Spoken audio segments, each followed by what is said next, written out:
আজকে বিকেলে বাইরে হইলাম আসর নামাজ পড়ার পর। আমাদের বাড়ির পাশে একটা বাজার আছে, খালেকগঞ্জ বাজার। বাজারে আসলাম, আসার পর দেখি এখানে আমার এক ভাই, আমাদের এলাকার জামাইয়ারি পাশের বাড়ির।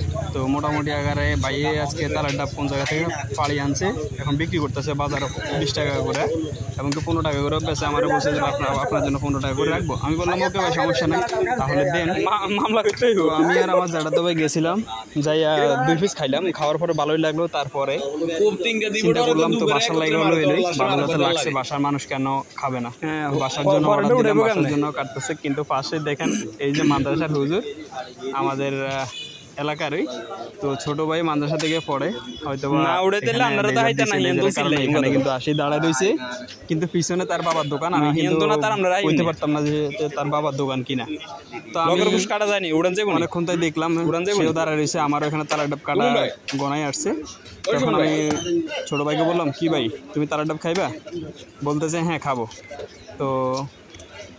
তো আমি বললাম আমার এই ছোটো ভাইকে একটা তালের ডাব দেওয়ার জন্য, তো তাকে দিল।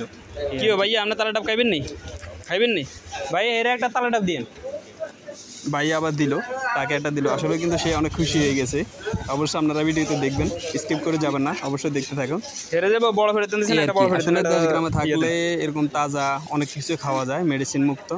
যেমন এই যে এখন তালের ডাবের সিজন, তালের ডাব খাইতেছি, অনেক সময় ডাব পাওয়া যায়। ডাব তো এই বছর এখনও কিনে খাই নাই, কিন্তু পাড়ি খেয়েছি এরই বোধ। আসলে দেশ গ্রামে থাকলে অনেক কিছু মেডিসিন মুক্ত খাওয়া যায়।